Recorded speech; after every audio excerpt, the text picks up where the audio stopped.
On this all-new episode of Nightlife, we sit down with Ben Hutton and his dad during the annual Father's Trip. Jim, what would your silly be? What would you, if you scored? Yeah, now Ben's doing this situation. What would you do? Yeah, if I scored in the NHL, I'd be jumping up and down because I'm not that good. It'd be a net front goal and maybe a little shovel action. And a look at what having the dads on the road means to the team. You look back at all the memories you've had together, and here you are in the NHL, and your dad's riding shotgun with you, and you're on the planes together, and they kind of get to live a small sample of what it's like for us when we go on the road. Plus, all of the best action from the team's thrilling win in Winnipeg. Tomas Hertl looked like he jammed in the loose puck for an overtime win. All of that and more this week on Nightlife.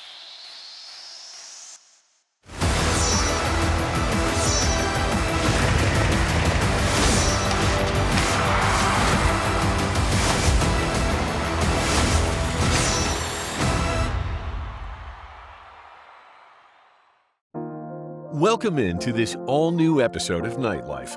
This past week, the Golden Knights hosted their annual Father's Trip, with the team making stops in both St. Louis and Chicago. Our very own Dave Goucher had the opportunity to sit down with Ben Hutton and his dad, Jim. We're live. We're live on videotape. All right, we're here with Ben and Jim Hutton in Chicago as part of the Father's Trip, which has been a great tradition for the Golden Knights since year one.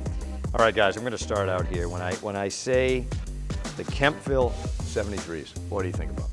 What comes to mind when you first started to play for that team? Yeah, my junior days. What comes to mind for me is that's when I made my switch from forward to defense officially. So that's what kind of comes to mind for me first.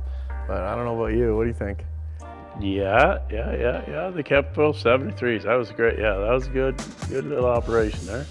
What led to the change? Forward to D. Were you told, or did you ask, or were you informed that you were going to have a position change? Well, it was a bit of an ask. We couldn't really. Our team wasn't doing too well at breaking the puck out, and I guess I did have a little bit of defense because coach the year before put me on D too, a little bit. And so I played my first year of juniors as a forward, and then the second year we're having struggles getting out of our own zone, and I was like, hey, do you mind just giving me a try on the back end? And then I've been there ever since. Yeah. So.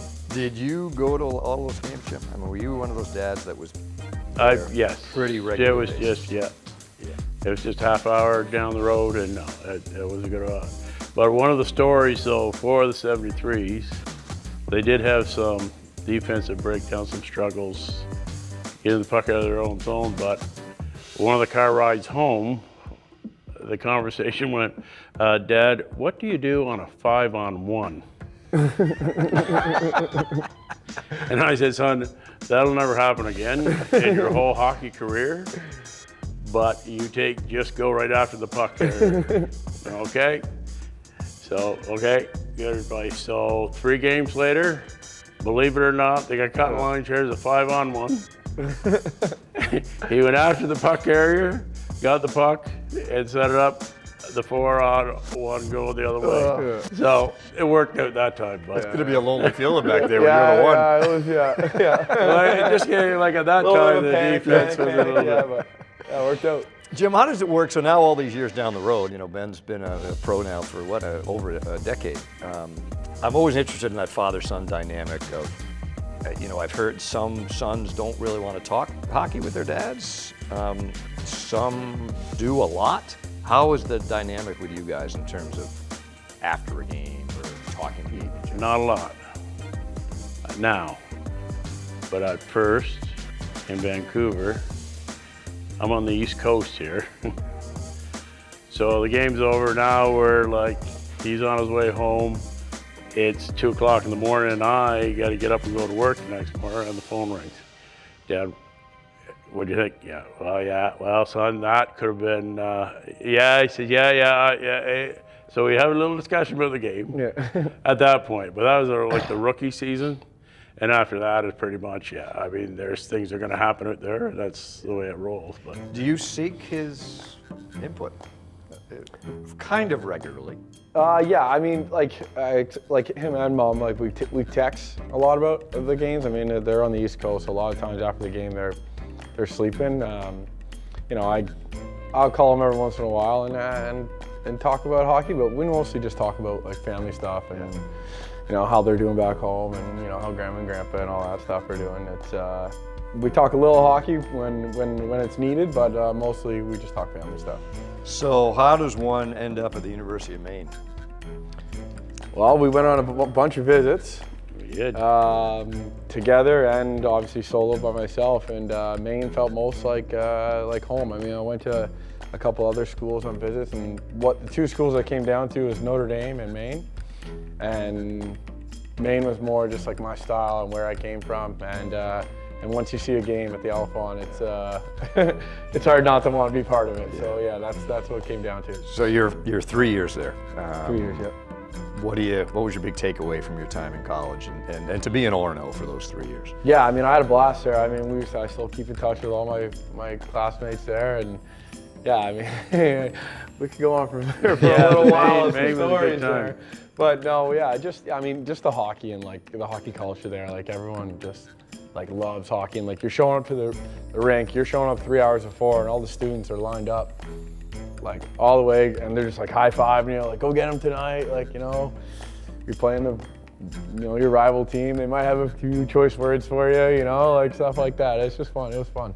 Jim, when you sit here now and all these years down the road, and you know, you're as we sit here, you just came back from a practice in Chicago, and you know, you come to a morning skate, or you know, Ben's part of the Cup team in Vegas a few years ago. What do you think about, like, you know, back to those days of watching him play for the Kempville 73s, and now it's turned out to be all this? How it came from the kid just wanting to play hockey to this is just amazing. Like Prescott, Ontario, 5,200 people. It's like, wow, I'm walking like in Vegas, the last game at home there, I'm walking through the thing, there's people lined up. I mean, it's all like, it's crazy. I mean, I'm thinking, okay, and here's my son being part of the show. Like, and everybody's lined up to see this. It's just, wow, how to get here. But here it is. Watch Hutton right off the toe of his stick. New career high for Ben Hutton. Time for our first break here on Nightlife. Coming up next, hear from some of the players on what having the dads around means to them. It gives you you know, a newer perspective, right, of how lucky we are to be able to do this job and be able to share with our dads. They just do so much for us growing up. My dad was always my #1 supporter and helped me through, you know, all the ups and downs. So yeah, super special to be able to cherish these memories with him. Keep it locked. Nightlife on Scripps Sports. We'll be right back. Welcome back to Nightlife. The annual Golden Knights Fathers Trip is something both the players and dads circle on their calendars each year. Jamie Hirsch caught up with one of the veteran dads as the trip got underway.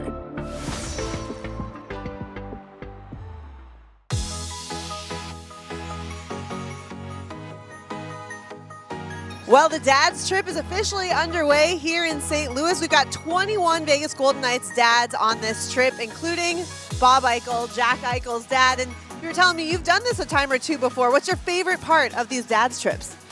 Just getting to spend time with the kids, seeing how they live day to day to get ready to play, and it's pretty cool. You know, it's always so nice having, you know, your dad on the trip with you, and you look back at all the memories you've had together, and you know, here you are in the NHL and your dad's riding shotgun with you, and you're on the planes together and taking the trips, and you know, they kind of get to live a small sample of what it's like for us when we go on the road. So it's always a really special trip, and I know how much my dad enjoys it. It's always cool seeing their reaction to seeing the plane and getting on there with the guys and getting to the hotel and everything. It's always cool seeing their reactions, and it gives you you know, a newer perspective, right, of how lucky we are to be able to do this job and be able to share with our dads. For me personally, just to bring my dad along, and we've done this a few times now, and each time it's as special as the last. They just do so much for us growing up, sacrifice so much, and my dad was always my #1 supporter and helped me through you know, all the ups and downs. So yeah, super special to be able to cherish these memories with him. For all the dads, I think it's super special. You know, at the end of the day, we're all their kids, and now being a dad myself, just seeing, you know, how much you cherish your little one, and for my dad just to be able to still, you know, to this day, come to the rink on dad trips and watch, you know, us all do what we were doing since we were 5 years old. It's pretty cool. And the dads are proud, right? Their kids are playing in the NHL and they get to be a part of it, and they're on TV and all that. So I think it's always a great trip, but I think our guys are always excited for this time of year whenever it happens to land, and I think the dads are too. When you sit here and you're in an NHL rink, getting to watch your son live out his dream on a nightly basis, I mean, what does that mean to you when you think of all those years that you put in to try to help him along the way? I don't know, it's numbing to just see it, you know, it's old news now, but it's still, when you see people with a shirt on and things like that, it's wild. What's your favorite hockey memory of Jack growing up? There's too many. Obviously, the Stanley Cup, Boston University was unbelievable. And as a kid, too, I'm sure you had some memories on the pond? Oh, there's ponds around our house. We'd be out there in the dark. You couldn't even see each other.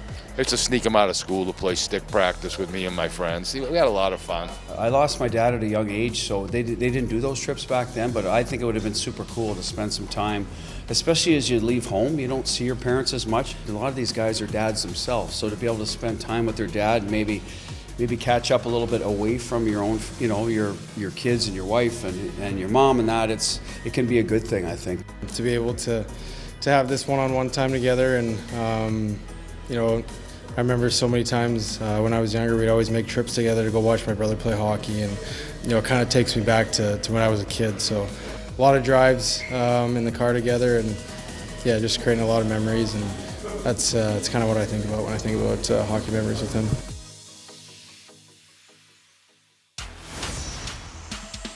Time for a short break here on Nightlife. Coming up next, more of our conversation with Dave, Ben, and Jim. He was a kid that just kept working on it. Like, it didn't matter if it was basketball, soccer, skating. An ice storm came, and there's no taking the ice off the driveway because we're going to go out and play pass. That's the way it worked. Don't touch that remote. Nightlife on Scripps Sports. We'll be right back. Welcome back to Nightlife. We rejoin our conversation with Ben and Jim.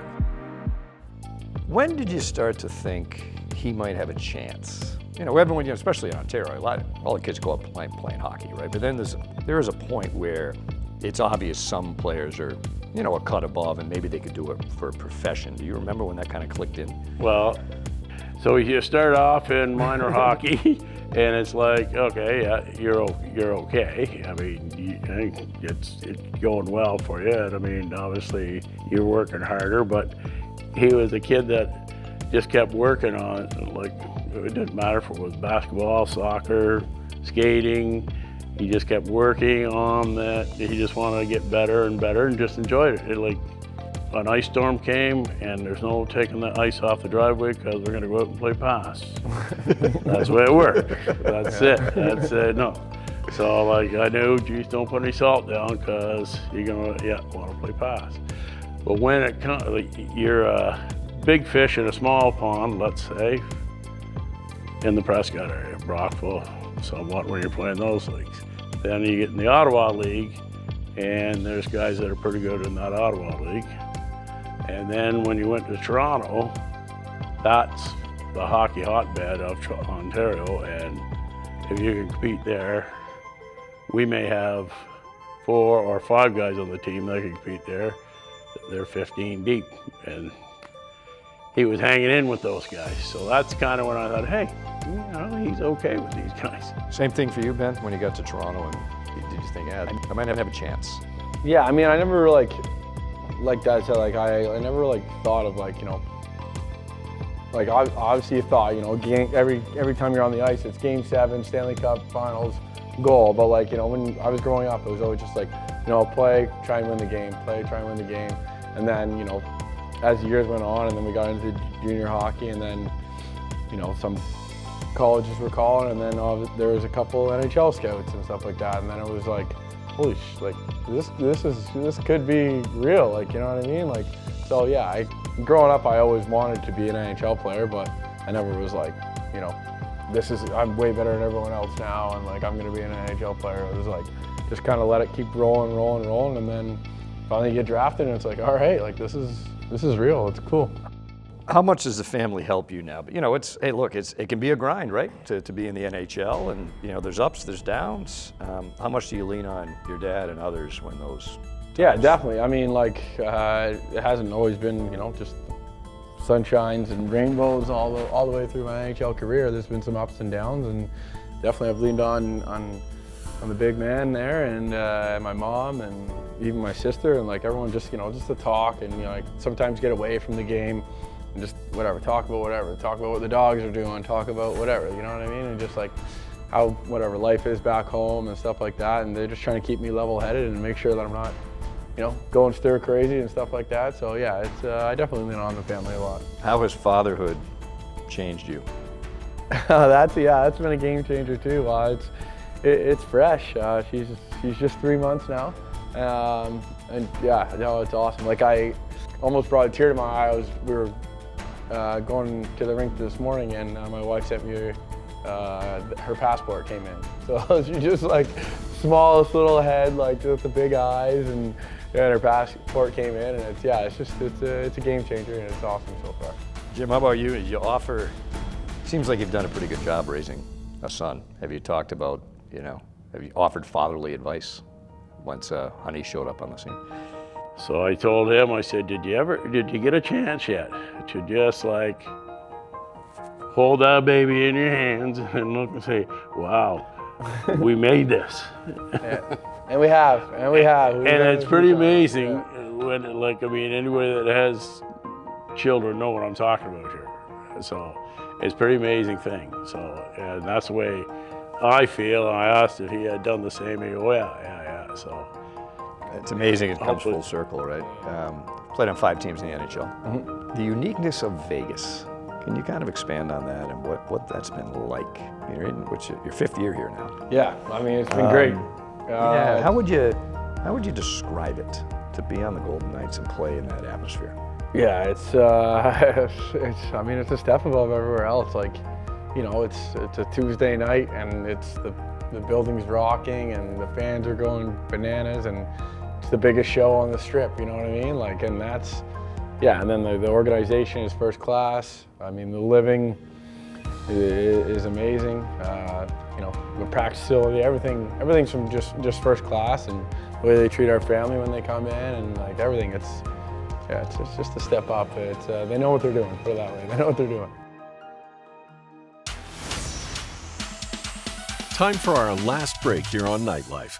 Coming up next, the best action from the thrilling come-from-behind win against the Winnipeg Jets. Brett Howland rips home the loose puck, and the Golden Knights have rallied from 2 down to tie it. Keep it locked. More Golden Knights content when we come back.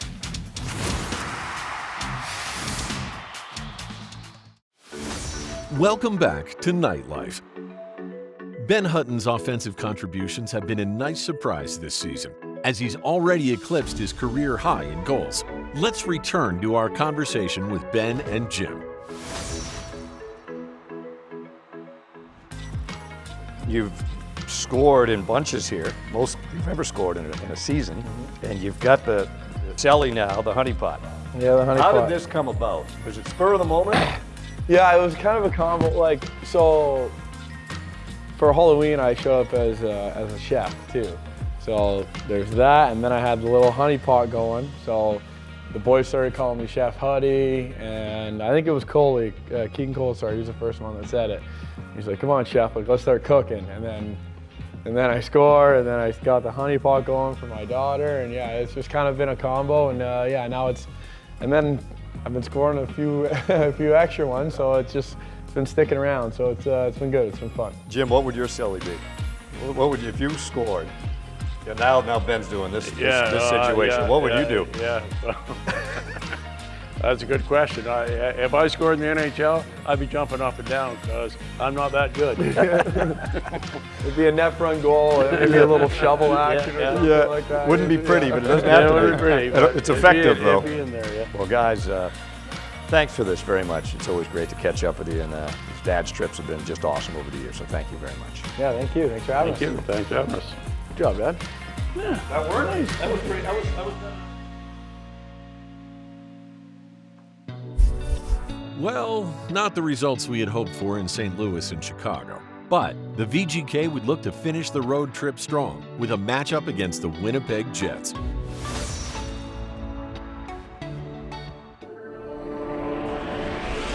We got a bunch of guys from out here. I think they love playing here. It's home, right? Like there's no better feeling. These are exciting games. Like, you know, if you look at the rosters on paper, they're both well put together teams. Play similar styles. We care about defending. We want to keep the puck out of our net. We want to check well. Marner to Dorofield. His wrist shot blocked. Stone down low, scores! Mark Stone back on the ice, and the captain buries it on the power play.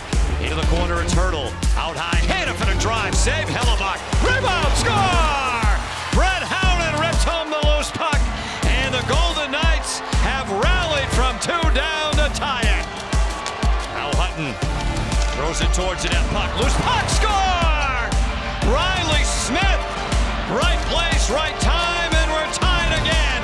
The OT underway. Hannafin couldn't get it out. Taves blocked it. Velarde, chance, save Hart. Hart's made a couple unbelievable stops, and we're confident on the power play, any situation. I think just getting that in overtime. 20 seconds to go in OT. Eichel to Marner, draw, tap, and score! That puck's in. Tomas Hurdle looked like he jammed in the loose puck for an overtime win, and the Golden Knights pull it out in Winnipeg 4-3. And honestly, I think it's just a game of pure desperation, right? We're on a 5-game skid. They're on a 9-game skid. Like there's going to be no room out there. Just good resiliency and a tough stretch for our team, and I think that's something we can build off of. That does it for this episode of Nightlife. Make sure to tune in next week for more exclusive Golden Knights content. We'll see you next time, right here on Scripps Sports.